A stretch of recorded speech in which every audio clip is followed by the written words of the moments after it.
Trump धमकाते रहे, कहते रहे, उकसाते रहे, वादे करते रहे, अनाउंसमेंट्स करते रहे, दावा करते रहे, लेकिन ईरान ने कर दिखाया। मिसाइलों से इजराइल की रिफाइनरी को फूंक डाला है ईरान ने। ऐसे अंगारे बरसाए कि तिनका तिनका इस रिफाइनरी का जल उठा, और जो डिब्री वहां पर दिखाई दे रही है उससे ईरान के गुस्से और ईरान के डिसीजंस, उनके फैसले साफ झलक रहे हैं। तो तबाही की कहानी जो डिब्री बयां कर रही है वो सिर्फ और सिर्फ अमेरिका और इजराइल की देन है। जो किया वही भुगता, जो बोया वही काटा। जो धमकी कई दिनों से डोनाल्ड ट्रंप ईरान को दे रहे हैं, ईरानी सेना ने वो कर दिखाया। डोनाल्ड ट्रंप धमकी देते रहे और ईरानी सेना ने कहा कि आओ हम कर ही देते हैं, तुम धमकी दे रहे हो, हम करके दिखा देते हैं। ईरानी मिसाइलों के एक बड़े जत्थे ने इजराइल के औद्योगिक शहर, इंडस्ट्रियल शहर है हाइफा, उसको अपना टारगेट बनाया, जहां पर बाजान तेल रिफाइनरी के एक पेट्रोल टैंक में बहुत भीषण आग लग गई। घटना के बाद इलाके में धुएं का गुबार देखा गया, और इससे पहले एक दिन पहले भी नेओत होवाओ, ये भी एक इंडस्ट्रियल एरिया है, यहां पर मिसाइल गिरी थी, और ये ताबड़तोड़ मिसाइलें ईरान की ओर से गिराई गई, और ये सिलसिला लगातार जारी है।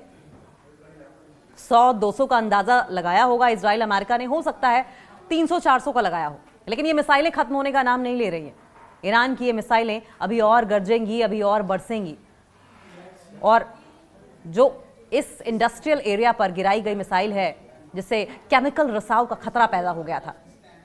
डोनाल्ड ट्रंप ईरान के पावर प्लांट और तेल के कुओं को तबाह करने की धमकी देते रहे, वो बस धमकी देते रहे, और इधर इजराइल का काम तमाम हो गया।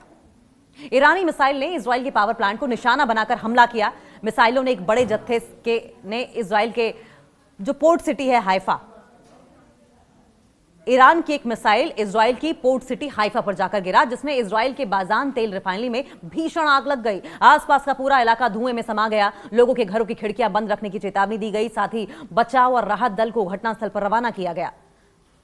इससे पहले भी ईरानी मिसाइलों ने नेओत होवाव इंडस्ट्रियल एरिया को निशाना बनाया था, तबाही मचाई थी, जिससे कि केमिकल रिसाव का खतरा उस वक्त पैदा हो गया था। और अब जो लेटेस्ट रिपोर्ट्स आ रही हैं उसके मुताबिक ईरानी मिसाइलें सीधे बाजान तेल रिफाइनरी के प्रेमिसेस के अंदर या उसके बेहद करीब गिरी हैं, क्योंकि हमले के तुरंत बाद रिफाइनरी के एक गैसोलीन टैंक में, गैसोलीन यानी पेट्रोल के टैंक में बहुत ही ज्यादा आग लग गई, भीषण आग लग गई, और आग इतनी भयावह थी, इतनी भयंकर थी कि आसमान में काले और घने धुएं का गुबार कई किलोमीटर दूर से देखा जा सकता था। इजरायली रक्षा बलों ने एक बयान जारी किया, और ये जो स्टेटमेंट उन्होंने जारी की उसमें कहा कि जो जो इलाके प्रभावित हुए हैं उनकी खोज और बचाव टीमें उनके लिए रवाना कर दी गई हैं। यानी कि तबाही हुई है तभी आपने रेस्क्यू टीम को रवाना किया है। हालांकि अमेरिका और इजराइल की तो पुरानी आदत रही है, अपना नुकसान मत दिखाओ, सामने वाले का बढ़ा चढ़ा कर बताओ। हालात ऐसे हो गए थे, घरों की खिड़कियां तक बंद करनी पड़ी थी लोगों को, बाकायदा वार्निंग अलर्ट जारी किया गया था। इजराइल के पर्यावरण संरक्षण मंत्रालय की ओर से यह कहा गया कि रिफाइनरी परिसर में एक टैंक जल रहा है और इससे भारी धुआं निकल रहा है। फिलहाल किसी भी खतरनाक रासायनिक रिसाव यानी कि हैजार्डस मटेरियल का खतरा नहीं है, लेकिन वातावरण इतना प्रदूषित हो गया था कि लोगों को अपने घरों में कैद रहने को मजबूर होना पड़ा। हाइफा नगर पालिका ने भी, वहां की म्युनिसिपल कॉर्पोरेशन ने भी जनता को इस बात के लेकर आश्वस्त किया, इस बात की कॉन्फर्मेशन दी कि इस घटना से सार्वजनिक सुरक्षा को कोई तत्काल खतरा नहीं है, पब्लिक सिक्योरिटी को तुरंत कोई खतरा नहीं है। तुरंत हो ना हो, लेकिन इनडायरेक्ट तरीके से तो ईरान ने काफी नुकसान तो कर ही दिया। आपके तमाम अधिकारी घरों में कैद होने को मजबूर हो गए, आपके लोग सड़कों पर नहीं आ सकते, आपकी रिफाइनरी तबाह हो गई। फिर भी एहतियात के तौर पर रिफाइनरी के पास रहने वाले निवासियों को अपने घरों की खिड़कियां बंद रहने और बाहर न निकलने की सलाह दी गई, वो भी कई दिनों तक। सवाल यह भी कि अब तक कितने इजरायली जंग के चपेट में आ चुके हैं। 28 फरवरी को शुरू हुए ईरान और अमेरिका इजराइल जंग का असर दिखने लगा है, जहां एक और अमेरिका और इजराइल ने ईरान के टॉप नेताओं, कमांडर्स के साथ सैकड़ों नागरिकों को मारा, मासूम जानों को लिया। दूसरी ओर इजराइल भी जंग की आग से अछूता नहीं है। इजरायली रिपोर्ट्स के अनुसार अब तक 6000 से ज्यादा लोग इजराइल में मारे गए हैं। इजराइल के स्वास्थ्य मंत्रालय ने बताया कि ईरान के साथ युद्ध शुरू होने के बाद से अब तक 6008 लोग जख्मी हुए हैं, उन्हें अस्पतालों में भर्ती कराया गया है, जहां पर इलाज चल रहा है।